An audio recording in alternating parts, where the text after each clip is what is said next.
Assalamualaikum warahmatullahi wabarakatuh. Hai, ketemu lagi dengan saya Bidan Bunda Nadine. Apa kabar semuanya? Pada video kali ini kita akan membahas tentang waspada tanda bahaya kehamilan. Yang pertama, muntah terus-menerus dan tidak mau makan. Muntah berlebihan bisa menyebabkan dehidrasi berat, malnutrisi, dan syok yang bisa berakibat fatal. Bila mual disertai muntah yang berlebihan hingga bumil tidak mau makan dan minum, bumil beresiko mengalami kekurangan nutrisi dan dehidrasi. Kondisi ini bisa membahayakan bumil dan janin, oleh karena itu diperlukan penanganan langsung oleh dokter seperti pemberian cairan infus dan obat-obatan. Kedua, demam tinggi. Demam saat kehamilan merupakan tanda atau gejala adanya infeksi di dalam tubuh. Jika demam saat hamil terjadi pada trimester pertama dan suhunya sampai 38 derajat Celcius atau lebih, bumil perlu segera memeriksakan diri ke dokter kandungan. Demam saat hamil tidak boleh dibiarkan begitu saja. Ketika suhu tubuh Anda naik, suhu tubuh janin juga akan ikut naik. Hal ini bisa menyebabkan detak jantung si kecil di dalam kandungan ikut meningkat. Apabila tidak segera ditangani, demam saat hamil dapat meningkatkan risiko janin mengalami keguguran dan cacat bawaan lahir, seperti kelainan tabung saraf, kelainan jantung, atau bibir dan mulut sumbing. Semakin tinggi suhu demam dan semakin lama demam berlangsung, semakin tinggi pula risiko terjadinya hal-hal tersebut. 3. Bengkak kaki, tangan, dan wajah disertai kejang. Kaki bengkak yang muncul tanpa adanya gejala lain kemungkinan besar merupakan hal yang normal terjadi saat hamil.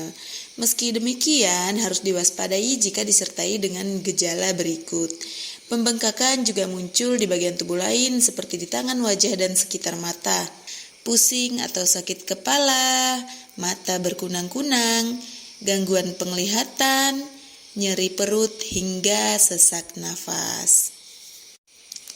Jika ibu hamil mengalami gejala di atas, segera periksakan kehamilan ke dokter kandungan untuk mengevaluasi kondisi ibu hamil. Dokter akan melakukan pemeriksaan fisik dan penunjang seperti tes urin, tes darah, dan USG kehamilan. Kenapa ibu hamil bisa mengalami kejang? Salah satu penyebab utamanya adalah eklamsia. Eklamsia adalah komplikasi parah dari preeklamsi.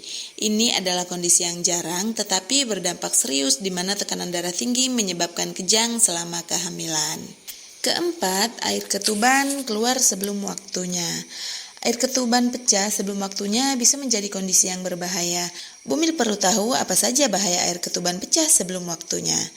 Jika ketuban pecah sebelum waktunya, bumil tidak hanya berisiko mengalami persalinan dini. Bumil dan bayi juga berisiko mengalami infeksi. Jika air ketuban tersebut pecah karena adanya infeksi, maka persalinan harus segera dilakukan untuk mencegah infeksi bertambah luas. Air ketuban pecah sebelum waktunya bisa menyebabkan kelahiran prematur, bayi terlilit tali pusat, serta keguguran. Kelima, perdarahan. Perdarahan selama kehamilan dapat membahayakan ibu dan janin, bahkan dapat menimbulkan kematian. Berikut adalah beberapa kondisi yang dapat menyebabkan perdarahan pada ibu hamil, yaitu implantasi, kehamilan ektopik, kehamilan anggur, plasenta previa, solusio plasenta.